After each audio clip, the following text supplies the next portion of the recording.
BQ prime Hindi के दर्शकों को मेरा नमस्कार। मेरा नाम नीरज शाह है। मैं BQ प्राइम का एग्जीक्यूटिव एडिटर हूं और इस वक्त हमारे साथ जुड़ रहे हैं एक बहुत ही जाने माने नाम इक्विटी मार्केट्स के भवेन शाह। उनकी मुझे याद है 3-4 साल पहले जब ये काफ़ी डेली मॉनिटरिंग करते थे हम, तभी 2019 या 2020 के साल में वो टॉप पोर्टफोलियो मैनेजर परफॉर्मेंस थे।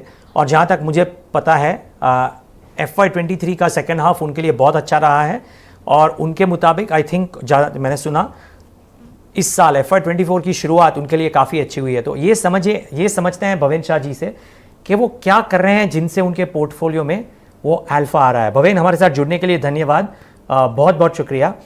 समझना चाहेंगे आपसे, क्या आप इस वक्त मार्केट्स पे बुलिश हैं या बेरिश हैं?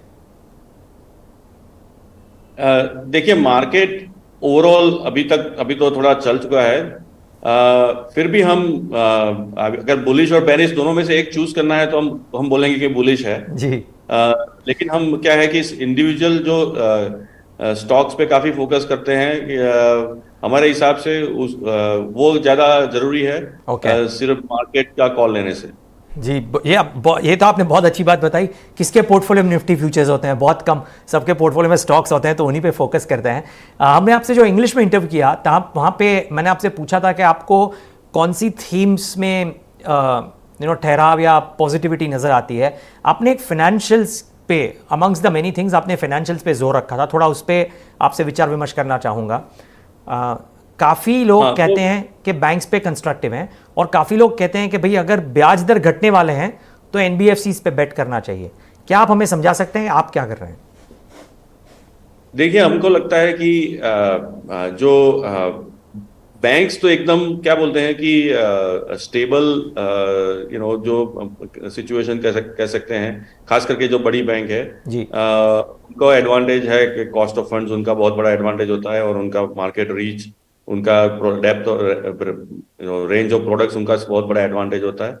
तो उसमें भी मतलब अपॉर्चुनिटी मिल सकती है, लेकिन अगर ज्यादा ग्रोथ देखना है तो वो जो फोकस्ड NBFCs होती है कि उनका कोई एक सेगमेंट पे फोकस होता है और वहां पे उन्होंने कुछ अपना एक अलग सा प्रेजेंस बनाया हुआ है। उनके पास कुछ अच्छी ऐसा है, उनकी डिस्ट्रीब्यूशन है, उनका लोकल मार्केट का नॉलेज है, प्रोडक्ट का उनका जो नॉलेज है, उसके वजह से उनका ग्रोथ काफी ज्यादा हो सकता है।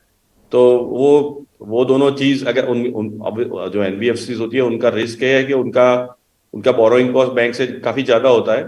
लेकिन हमारे यहाँ पे अभी भी काफी जो अनऑर्गेनाइज सेगमेंट है उसमें उसके ऊपर काफी सारे लोग निर्भर है पैसे उधार लेने के लिए। तो वो लोगों को लिए ये जो NBFCs है उनका ब्याज का दर काफी कम लगता है, उनका अप्रोच काफी रीजनेबल लगता है। तो इसके वजह से ये सब NBFCs को बहुत सारी ग्रोथ अपॉर्चुनिटीज अभी भी है। तो ये जो मैं एक अगर बहुत ब्रॉड वे सोचा जाए तो 10-15 लाख से कम साइज की जो लोन्स है, या तो हाउसिंग है, अफोर्डेबल हाउसिंग है, या फिर बिजनेस के लिए है, या फिर जो गोल्ड के सामने लेते हैं वो भी बिजनेस, वो सब सब सेगमेंट्स में काफी अभी भी ग्रोथ अपॉर्चुनिटीज हैं। तो जिसका उसमें मार्केट पोजीशन अच्छा है, उनका लैंडिंग जो पॉलिसीज साफ है, ठीक है, और हम उसका कोविड में भी परफॉर्मेंस दे सकते हैं कि कोविड में उन्होंने कैसा काम किया। तो उससे भी हमको कुछ आइडिया मिलता है कि ये कंपनियां आगे चल के कोई बड़ा रिस्क तो नहीं है।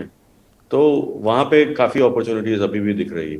अगर बैंक्स की भी बात करें तो बैंक्स वैसे तो बड़ी बैंक तो है ही, लेकिन कुछ कुछ मतलब जैसे कि कुछ छोटी मतलब मिड साइज बैंक होती है कि जिनमें भी कुछ मैनेजमेंट टर्न अराउंड हो रहा है, उसका भी कुछ अगर एविडेंस है तो उसमें भी अपॉर्चुनिटीज अभी अभी भी है। और जो स्मॉल फाइनेंस बैंक है उसमें भी काफी हमको अपॉर्चुनिटी दिख रही है। तो क्योंकि वो स्मॉल फाइनेंस बैंक है उनमें दोनों चीज होती है, एक तो वो जो वही जो bottom of the pyramid segment को टारगेट कर रहे हैं काफी कुछ, और उसका कॉस्ट ऑफ फंड भी कम होता है NBFC से वजह से। सो वो सेगमेंट में काफी अपॉर्चुनिटी है और इकोनॉमी जब ग्रो कर रही है तो उसका ग्रोथ बेनिफिट तो उनको मिलता ही है। इंटरेस्ट रेट साइकिल का जो मुद्दा है वो इम्पोर्टेंट है, लेकिन उसके हिसाब से ही सिर्फ इन्वेस्टमेंट करना मेरे हिसाब से उचित नहीं है। थोड़ा 2-3 साल का सोच के अगर सही कंपनी पे इन्वेस्ट करें तो अपॉर्चुनिटीज काफी है। जी। सो ये home value home finance companies होंगी जो short like small ticket loans देती हैं, या पर्सनल लोन या अनसिक्योर्ड लोन्स वाली कंपनी होगी? क्योंकि मैंने सुना आपने 10-15 लाख की टिकट साइज का जिक्र किया। नहीं, जो हमारा फोकस तो सिक्योर्ड लोन पे ज्यादा है। Okay fine. मतलब क्योंकि उसमें रिस्क कम है हमारे हिसाब से। हम फाइनेंशियल सेक्टर में रिस्क लेना पसंद, ज्यादातर क्रेडिट रिस्क हमको कम लेना है, हमारा वो फिलोसॉफी है। तो हम जिसका भी जो भी किस्म का लैंडिंग है उसके पीछे सिक्योरिटी क्या है वो हम काफी देखते हैं।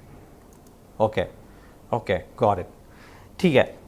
दूसरी एक बात समझना चाहूँगा भवेन, काफ़ी लोग कहते हैं कि जो रियल एस्टेट साइकिल लंबे समय तक चलता है, उसमें बिल्डिंग मटेरियल्स भी होती हैं, बिल्डिंग कंपनीज भी होती हैं। ऑफ लेट मैंने सुना है कि ये जो अहमदाबाद गुजरात बेस्ड काफ़ी कंपनीज ने काफ़ी स्ट्रॉन्ग गाइडेंस दिए हैं on their sales growth, whether building real estate company हो या बिल्डिंग मटेरियल्स कंपनी भी हो। एंड ऑफ कोर्स साउथ में भी ये काफ़ी देखने को मिल रहा है। क्या आप ये स्पेस पे बुलिश हैं? ओवरऑल ग्रोथ आउटलुक तो बुलिश है ही, क्योंकि क्या है कि डिमांड, अंडरलाइंग डिमांड तो बहुत है ये सेक्टर में हमारे देश का, अगर जो भी अभी अभी देखा जाए तो। और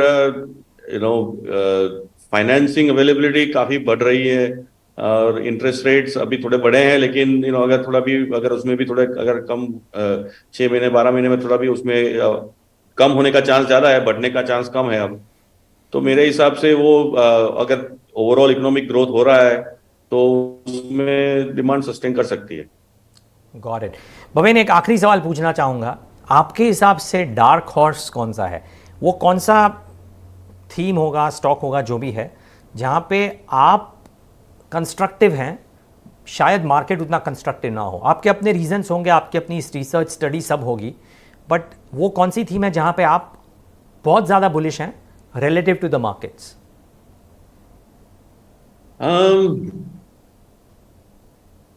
हम मतलब और वो तो बहुत ही ऑब्वियस होता है कि एयरलाइन अगर और इंडिगो देखें तो हम काफी बुलिश है।